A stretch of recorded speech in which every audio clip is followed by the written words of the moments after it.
sa kinini ang San Jose National High School sa Tacloban City.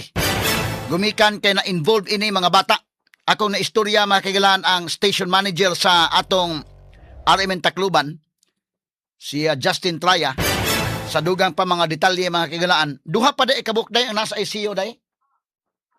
So tuluning patay, duha pa ang naa sa ICU ug atong iampo nga unta maluwas ni sa makuyaw nga kahimtang mga sukid tig paminaw. Straight to the point. Ang kuyaw ra ba ini dako ang puuno ni nasa ICU kay ang usa na igo ni sa may ulo. Ang usa na igo sa iyang tinai. Mo ni ang dakong damage nga nahimo ining duha ka mga bata. Duha ka mga minor de edad nga mura man manghigalag mga supervisor sa eskwelahan na nuod og mga classrooms og namusil. So, tulo ang namatay niining maong insidente si Chris Lawrence Fabian, Ayesa Nicola Dasa o si Julian Sisipara. Mauni ang tulo ka mga estudyanteng namatay. Ayesa Nicole Daso, no? Mauni may gala ang namatay. Dakong ang puunon ang duha nga naa pa karon sa intensive care unit sa Tambalanan sa Tacloban. Straight to the point. ICU. Hinaut punta nga makasurvive kining duha ka mga bata. Ang uban day nakagawa sa to mga na-injured. Dusin na lang ang naa sa hospital. Daghan may nga injured kay dugo na may nga igo na tapsingan. Doon na po mahigalay pagkagubot na. Doon na mahigalay nanagan. Maka dagma ka magyugdagan ato. Kini lang eskwelahan no, grabe hagong pagkahuman mahigala sa maong insidente, nagkaguliyang. Di ka ka-imagine sa trauma sa mga bata. Trauma mahigala sa mga tinunan. Pero kuan nimo sad nga bisan pa man ni ana ang trauma mahigala ang mga babae naninggit man to. Doon na po yung mga katong lalaking si Chris Lawrence Fabian. Dadyo ka makaingon nga doon na sige dili lubatan day. Dili kuratunon ba? Nga bisan pa man sa buto-buto nakahimo pa siya mahigala pag duol sa pultahan aron nga iya mahigalang ilak ang pultahan aron di makasud kadtong duha ka mga minor de edad. Straight to the point. Pero siya hinuon mahigala maoy na disgrasya in town.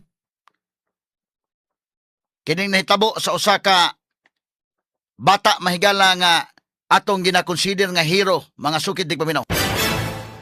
Na atong naong sa tulo ka mga bata dong names no nga nangamatay taon.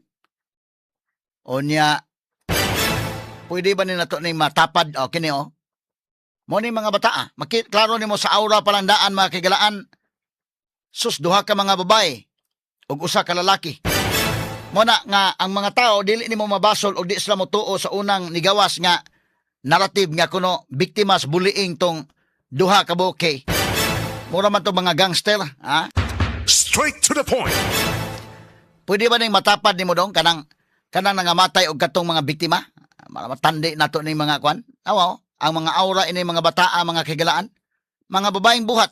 Kini mga babayhana, dili man ni mga bully ni mga bataa.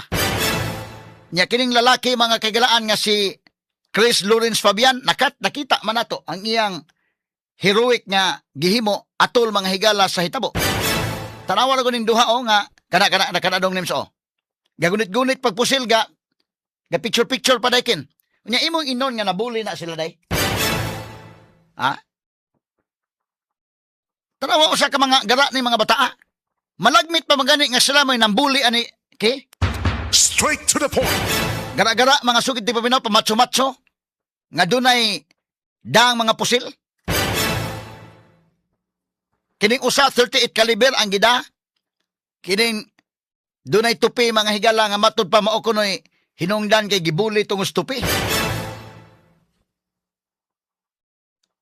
Unya kining usa ato lang ni mahigalang giblur-blur kay mamanigod mga kigala ay atong mga lagda sa kapisanan ng mga broadcaster ng Pilipinas nga kini mga bata minor de edad atong proteksyonan mahigala gyapon ang ilang identity kamo may nakasuwat sa atong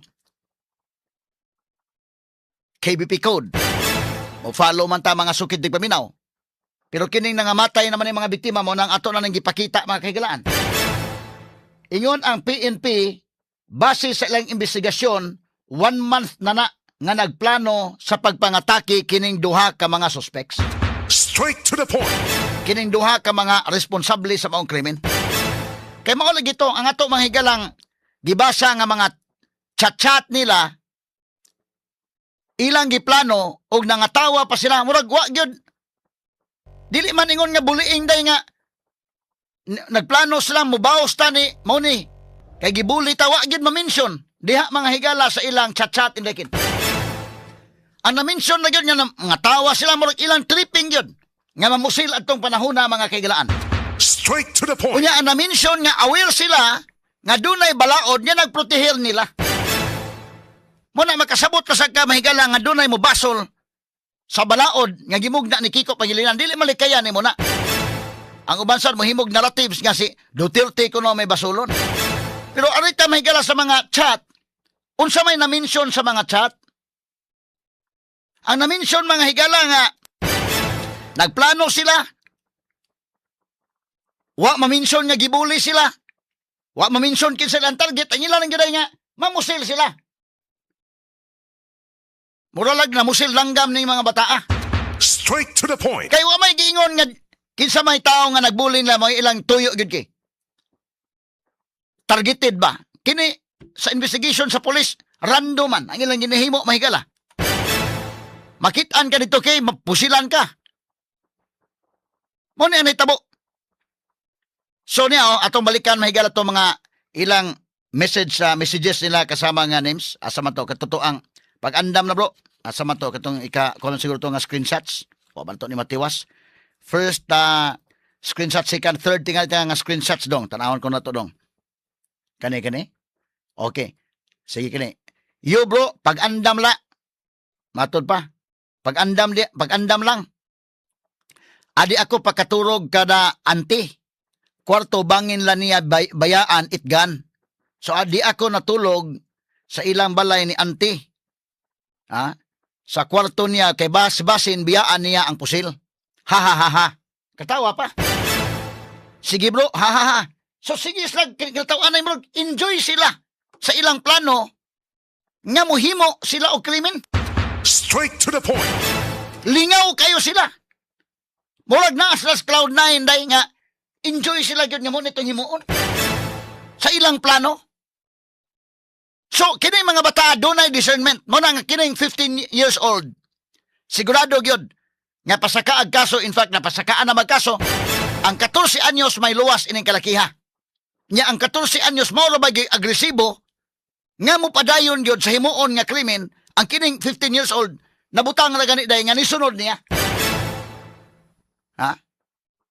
Mo na kasabot ra ta mahigala nga ang mga tao dunay kasuko nini mong balaod. Kay ang mga tao ko doon, pagkamatay ining tulo, ka mga bata, mga inosente kini nangamatay, mangita gustisya, ang ginikanan mangita gustisya, lakip ang katawhan. Sa pagpangita gustisya, niya pa mahigalay naas tambalanan, plus napay naa sa ICU. Gusto gyud ka nga mga preso ning mga naghimo sa krimen. Kung ang atong basihan ang revised penal code pa, Republic Act 3815, priso man ning duha. Pasaka man ning kaso duha. Pero tungod kay na amending maong exempting circumstance mahigala under Article 12 sa atong revised penal code, in effect na amend kini way lipod-lipod nga kuna sa juvenile justice law ni Kiko Pangilinan na amindahan kini na us-us ang edad. Mo na nga luwas ang 14 years old. Dili siya mapasaka ang kaso mahigala. Ang 15 years old na may napasakaan. Naamong pa ning 15 years old noon. Nga igo ra sa ni sunod-sunod kay tanaw na to ha, hesitant ang 15 years old. Mas agresibo ang 14 years old. Dunay mga interventions of course. Naay mga intervention sa balaod nga himuon aning 14 years old. It doesn't mean nga makagawas ni dayon mahigala nga kwan. Pero maadto ni mahigala sa treatment nga para sa mga bata. Dili na yun na punishment day. Nya aware sila ini mong balaod. Kung atong tan-awon ang ilang konvo, Ang 14 years old agresibo kayo. Ang 15 years old mapay ni sunod-sunod niya hinoon. Tawa, nangatawa sila perting kuana nila. Ato ipadayon na gudong. Ha? Perting aligrihan nila sa ilang chat-chat. Nya na malikas ni siya mga kigalaan, oh. Malikas niya mga kigalaan. Bro, dayon, I just realized, oh, tawa, kining 14 anyos may gala maoy agresibo, adto sa matuog kuno sa bahay siyang auntie para makuha tong pusil. Unya, mao pagyud mahigalay agresibo ug mao pay naswito. I just realized if we get caught and placed in juvenile, naghisgot pa juvenile law, we could participate ani kunong mga kinini ang change mga kagalaan. Mo na giingon mga kagalaan, no? Malagmit kining kwan. Mo day ning kasabot ni Miguel nga kwan. Oo. So makaparticipate ko no. Oh, niya paghuman na malikas ning usa. Sunod ani dong nga kwan dong. Ang sunod ani nga screenshot dong. Asa to dong? Ato ma-analyze na tong maayo ha. Ang 14 years old mahigala mo oy agresibo ug mas naswito siya. Kanino mo ni siya ang sunod? Dili mo man ni masunod ni atong kwan. Kanimo naman na siya sunod dong. They could release us at 18 to 21. Matod pa niya. Oh, sige. If we really change inside, kung mag-usab ta sa sulod, i-release ta nila mga 18 o 21. No bro, it depends kung kasuhan kita. Since 14 pala ikaw 15. Kasabot na siya na nga, ikaw 15 man ka, ako 14. Kung way patong, matod pa niya mga higala, asa man ang kuan ha, ato ning laruhon ta ni mahigala. Mao ni gyud ang sumpay dong, no? Sige, gamay lang kayo mahigala kay tagsagsaon ta sa niya. Okay. Since 14 pala ikaw 15. Tungod kay 14 anyos pa lang ko, ikaw 15. Kung walay patong, makakagawas kita 821. Kung walay patong ko no, makagawas ta sa pagka 21 anyos. Walay ito basta ma-participate kita ha juvenile. Oo. So kinini ang wala ni. No, basta importante nga mo participate ta sa juvenile. Oo. Sige. Mo ni siya mga higala no. Unya asa man to? Takay makasuhan kita murder ngan illegal possession of firearms. Kasuhan kita og murder kini pagpatay plus illegal possession of firearms. Basin makasuhan ta og murder og illegal possession of firearms. Takay makasuhan kita, pinaana pa mahigala. Sunod ani dong, asa man ning sunod niya kuan ani. Kini. We stole it. Unsa man ni katuning kuan? Minors can't be charged. Tiyan mo na, sito kayo. Sito kayo. Mo ni ha, makakuan kayo mga kagalan mo na, kasabot mo nga nganong ang mga tao nasuko ining balaod ni Kiko Pangilianan kay kining mga bataan na sayod sa ilang katungod mga higala diha sa mga balaod nga ilang gamito na. But with due respect mga higalang Kiko Pangilinan, doon na ni say mga tuyo sad nga ngano nga gipasar ning mga balaod. Kay kini mga mahigala mga minor de edad, di po ni mga kagalaan angay isagol ngadto sa mga hardened criminals. Pero kini mga pagpataas sa kini ni ang edad, ang pangidaron mga sugid ti paminaw nga dunay criminal liability diha man kuning nasangit na napita. Kay mga suito ning bataa mga higala. Kakay magkasuhan kita murder ngan illegal possession of firearms. No bro, nga na pa. We stole it. Minors can't be charged. Ana pa. Kuyawa day. Dili bro. Maka iskapot ana. Ang kini mga minor de edad dili ni ma-charge kasabot sa day mo nang karon wa sa ma-charge karon day kasabot sa natanawa di lagi ko ma-charge ikaw may na-charge bro.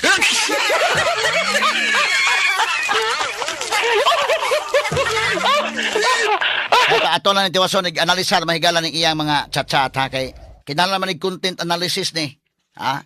Kinahanglan ning content analysis mahigala. Tan-aw nimo ang 14 anyos kung pareha pa ni sa 15 anyos dai mao ni kining may tatog na balik kini mo oy 15 anyos ning usa. O para mahaom sa kon ba nga sige kasuhan. Kay kining usagod revolver may daang pusil. Nakapabuto ba ning usa nga revolver ha? Siya ba'y nakapatay mo na problema ron kay kining 14 anyos mo may daghang kanang 40 empty shell gikan gud sa 9mm. So gikan sa 14 years old. Nga mao pa mahigala hinuoy makagawas ining kalakiha sa penalty. Doon ay intervention ang malaod sa mga minors pero lahi na sa mga sukid tig paminaw. No? Kay base sa ilang armas makita man na sa autopsy. Tiaw mo na manghigala.